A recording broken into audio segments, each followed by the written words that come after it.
petition up. 10,600 signatures on a paper petition's no mean feat, and it's taken them months and months and months to do that. So I congratulate all those people that did sign the petition.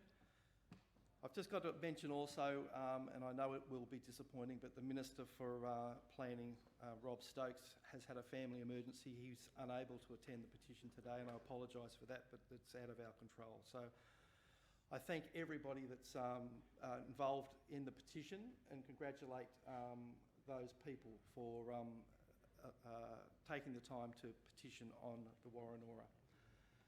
As you all know, water is precious, and we've just been finishing with a debate about water clarity in the far western of the state. Water is one of our most precious commodities, and we must look after it. And I am confident that the restrictions around the water quality and water for this mine, I'm confident that it will be preserved, and all the experts that have put forward their conditions have made it very strict indeed. The Metropolitan mine's the oldest mine in Australia. It's 160 years old, and their mining practices are second to none. They're one of the only mines, I believe, that do backfilling with their longwall mining. And I'm not saying that, you know, I'm not supporting you and I'm not supporting them, but I've got to be aware of the people in my electorate that depend on coal mining, and this is metallurgic coal as well. It's not coal to burn in power stations. So it's important that this mine continues its operation with BlueScope down in Wollongong. The job creation or the job decimation, if this mine closed, would be something that I think my colleagues down the Wollongong area would agree. We're looking at about 3,500 people in BlueScope, which if this mine closed, it would definitely... best steel in the world. Indeed, and it's the best coal that goes into that steel mill. It'll be a major blow for BlueScope if this coal mine was to close. But having said that, I again congratulate everyone that took the time to fill out the petition. I particularly want to mention the Sutherland Environment Centre, that they've done a stellar job at getting those 10,600 signatures. So I thank all petitioners, and I leave it at that. Thank you. Madam Speaker.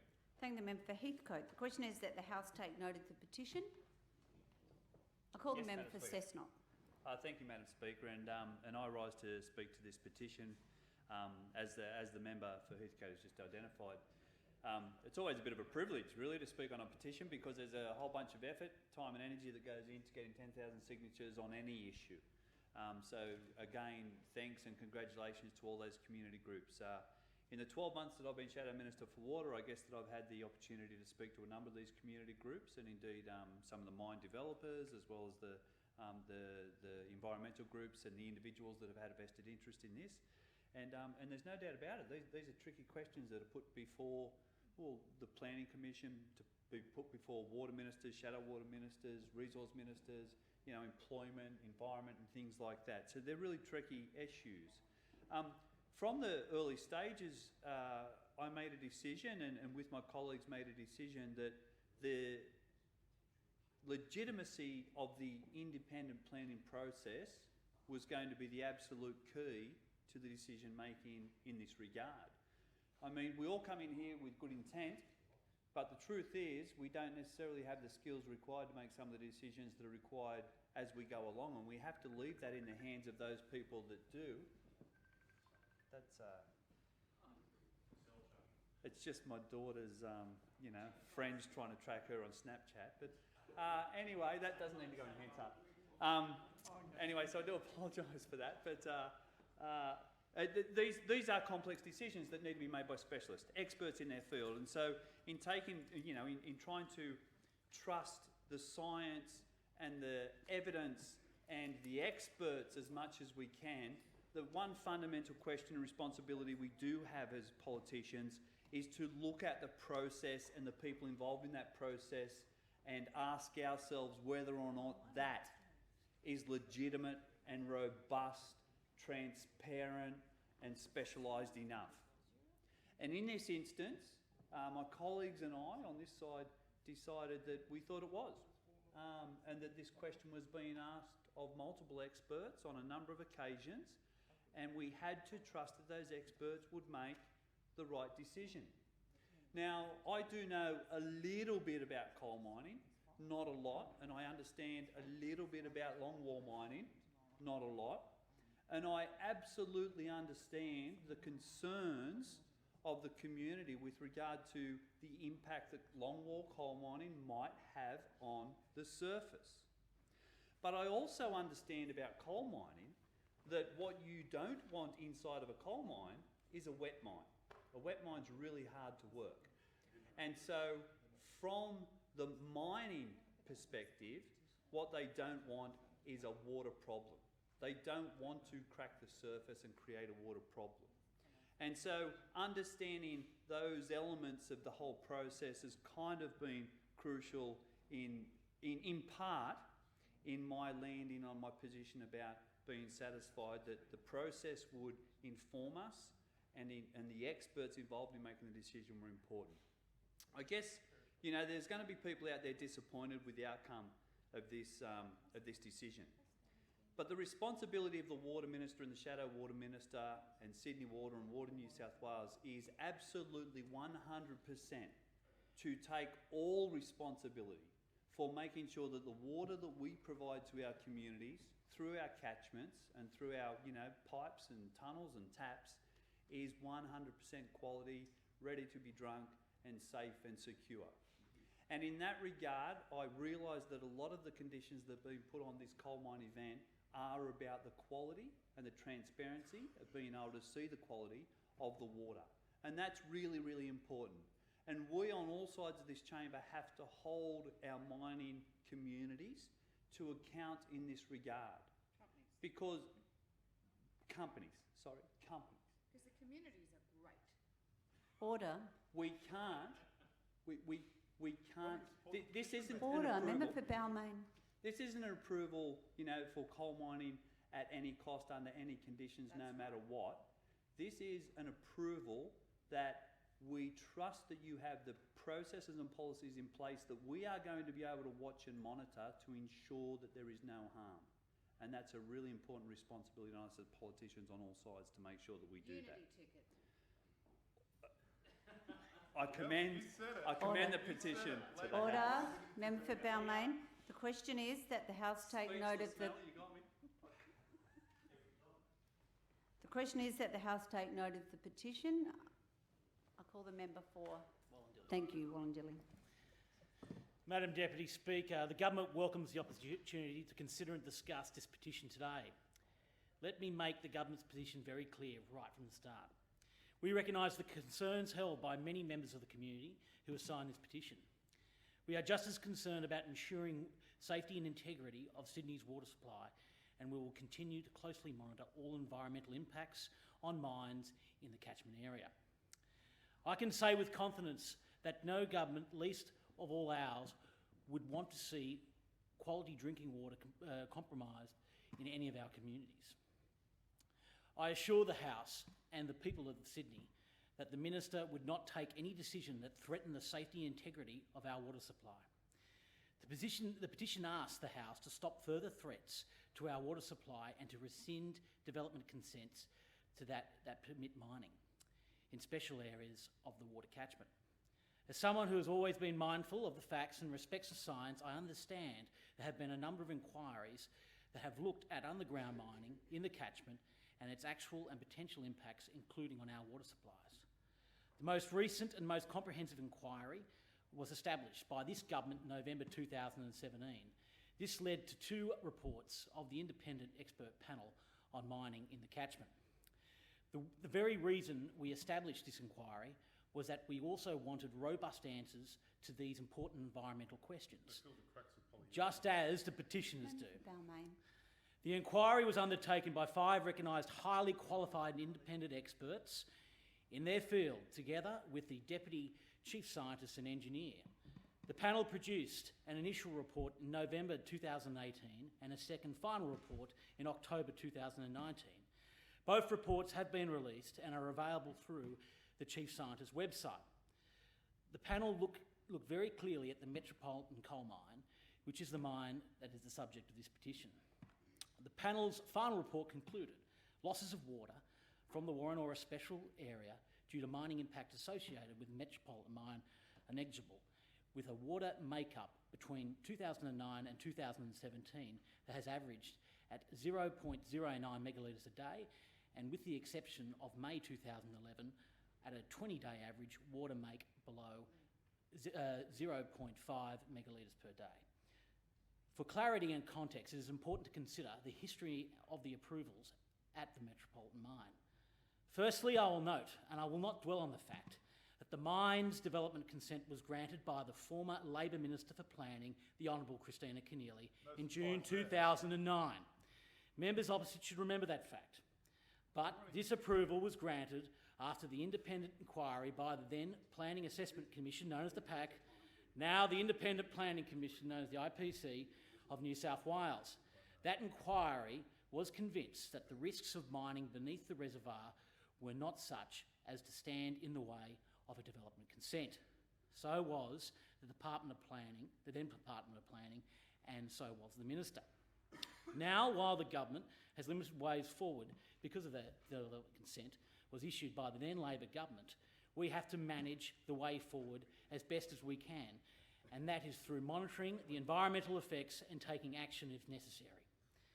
And following the initial report from November 2018 and the second and final report in October 2019, the extraction plan was approved to continue mining at the Metropolitan mine.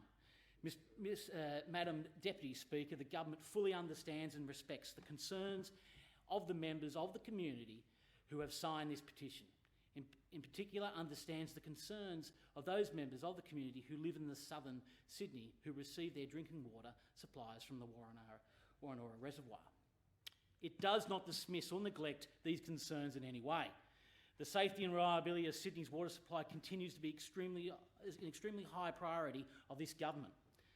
I take it seriously, and I know the local member takes it very seriously, and that is why we will continue to closely monitor mining operations in the catchment and ensure that it continues to be the case. I further acknowledge that each new mining proposal or a mine expansion upgrade in or around catchment areas is separate and has different circumstances and issues to consider. Those proposals should be rigorously investigated subjected to public consultation and scrutiny. I commend it. The question is that the House take note of the petition. I call the member for Wollongong. Thank you, Deputy Speaker, and I thank the petitioners for their efforts in bringing their petition to the Parliament. It's important that all voices have the opportunity to be heard and given an appropriate airing in this, the oldest Parliament in the country. Now, I can understand the disappointment that many petitioners that this debate has come after the decision on the extraction plan for longwall panels 305 to 307 at Metro Mine. Australia's oldest mine has already been made.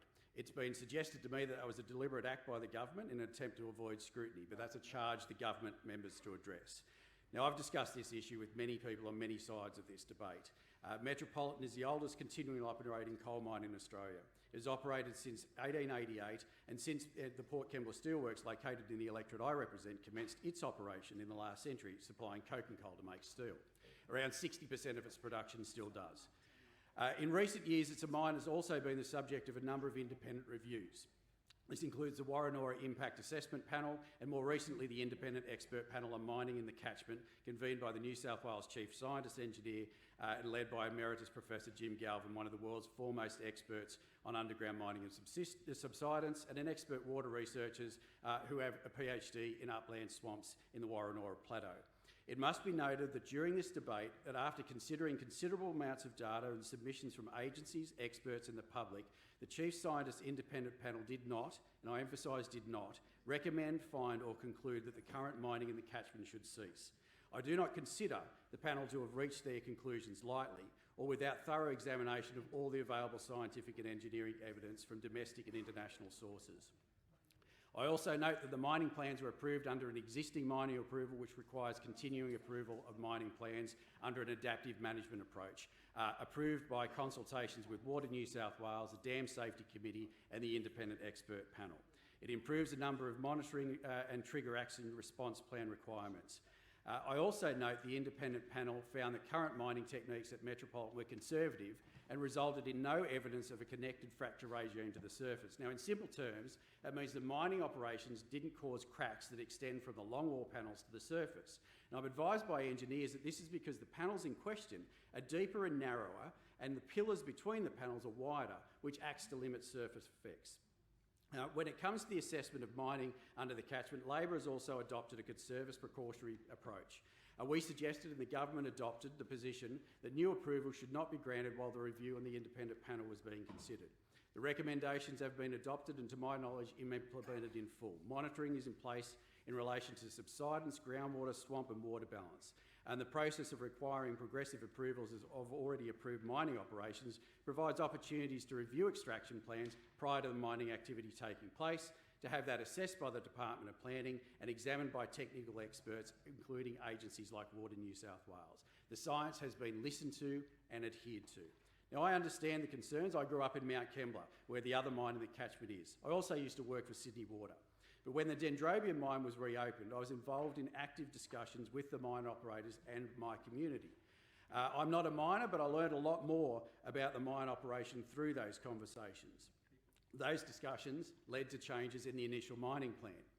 With the experience in mind, I strongly encourage Peabody and the Sutherland Shire Environment Centre to engage in similar and ongoing discussions. Now, I don't know if the member for Heathcote has already done so, but I'd urge him to actively facilitate those discussions between the parties. That's what a responsible local member would do. That's what I would do in his position. I suggest the depth of feeling conveyed by this petition warrants renewed and proactive consultation and communication activities by all parties and the mining community. The member for Heathcote brought this petition to the Parliament, but as a local member, is he doing anything further, or is he just trying to be seen to be doing something with the petition? New South Wales Labor supports safe, strong, sustainable, responsible and well-regulated mining industry in New South Wales. We believe there should be high environmental standards coupled with strong compliance activities, and that planning decisions like this one should be based on the best available science and evidence and supported by strong ongoing monitoring, reporting and compliance activities. After all, we want to transition to a low-carbon economy. To do this, we need the resources to help build and develop low emissions technologies, and this must be underpinned by a stringent planning, approval and compliance framework. I thank the petitioners for bringing their concerns to the attention of the House. Thank the member for Wollongong. The question is that the House take note of the petition. I call the member for Upper Hunter. Thank you, Madam Deputy Speaker. As the members before me have made clear, the government welcomes the opportunity to consider and discuss this petition today. The Liberal National Government recognises and respects the concerns held by many members of the community who have signed this petition. We are just as concerned as they are about the safety and integrity of the Sydney's water supply. Our government will continue to ensure that the people of the Sutherland Shire and in fact the rest of Sydney have reliable, good quality drinking water supplies at all times. The government's independent expert panel on mining in the catchment looked very carefully at the Metropolitan coal mine. The panel's final report concluded that, and I quote, "Losses of water from the Woronora special area due to mining impacts associated with the Metropolitan mine are negligible," unquote. But it is important to understand, in the simplest of terms, how this can be so. The answer lies in a relatively straightforward geometry and engineering. The longwall panels of coal that the Metropolitan mine extracts are quite narrow by current industry standards. The thickness of the coal seam is also thinner than in some other mines. The pillars left between the extracted panels are wider, and the mine itself is quite deep. This means that there is less subsidence and less cracking of the overlying rocks. The cracking does not reach the surface, and therefore the surface water does not travel down to the mine.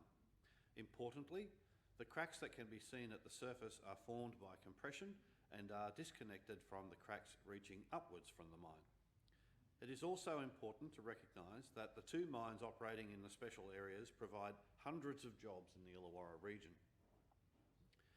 In addition, the coking coal from these two mines is essential for the ongoing operation of the BlueScope Steelworks in Wollongong, which employs a further 3,000 people. Mining has occurred in the catchment for over 160 years without any major impacts on Sydney's drinking water supplies. Mining continues to be a major employer in this state and a major economic driver. I am advised that in 2017-18, the total value of mining production was around $27.4 billion. In that same financial year, the export value alone of the minerals and the processed metal products, including aluminium, was $25.3 billion. This is around 45% of the state's merchandise export revenue.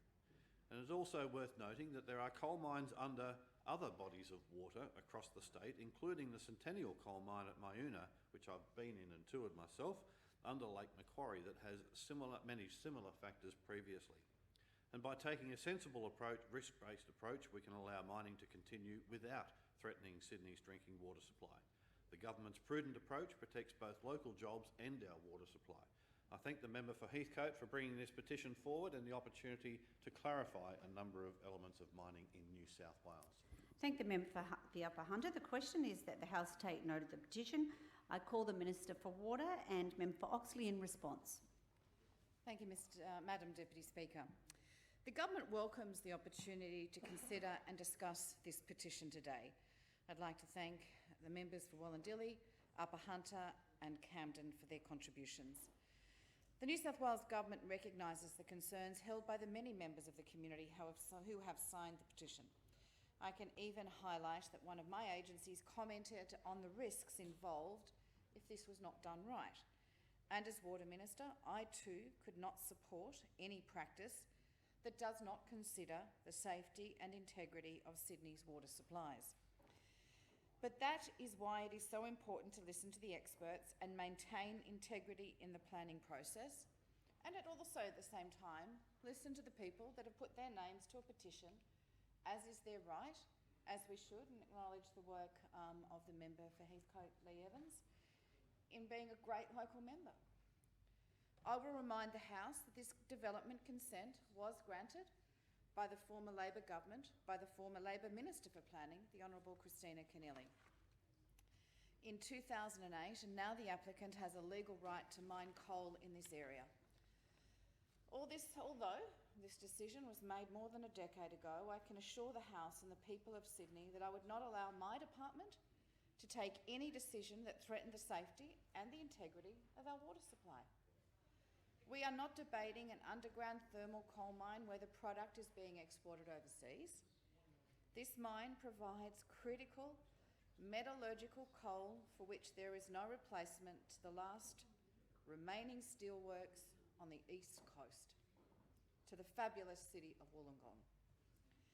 It provides more than 340 direct jobs at the mine and $435 million of direct and indirect economic benefits per year. There have been a number of inquiries that have looked at underground mining in the catchment and its actual and potential impacts, including on our water supplies. The most recent and most comprehensive was established by this government in November 2017. This led to the 2 reports of the Independent Expert Panel on Mining in the Catchment. The very reason that we established the inquiry was that we also wanted robust answers to these important questions, just as the petitioners do. The panel for this inquiry looked very judiciously at the Metropolitan coal mine, the subject of this petition. The panel's final report determined that, and I quote, losses of water from the Woronora Special Area due to mining impacts associated with the Metropolitan mine are negligible, with a water make between 2009 and 2017 that is averaged at 0.09 megalitres per day, and with the exception of May 2011, a 20-day average water make below 0.5 megalitres per day. That inquiry was convinced that the risks of mining beneath the reservoir were not significant enough to stand in the way of development consent. Minister, your time has expired. Sorry. The question is that the House take note of the petition, and I call the member for Heathcote in reply. Thank you very much, Madam Deputy Speaker. I'd like to thank my colleagues, the member for Cessnock, the member for Wollondilly, the member for Wollongong, the member for Upper Hunter and the Minister Pavey for taking the time to talk to the petition today. I thank all those again who petitioned on this subject. I know there won't necessarily answer all your questions, but let's put it bluntly. Your message has been heard quite clearly, and I thank you all for the time that you have taken to do the petition. Madam Speaker, I ask that the Parliament takes note of the petition. Can I thank the member for Heathcote? The question is that the House take note of the petition. All of that opinion say aye. Aye. To the contrary, no. I think the ayes have it. The ayes have it. The debate on the 10,000 signature petition on Woronora Dam area mining having concluded, I thank all members who have contributed to the debate. I'll call the clerk to read the next order of business. Petroleum Onshore Amendment Coal Seam Gas Moratorium Bill, resumption of the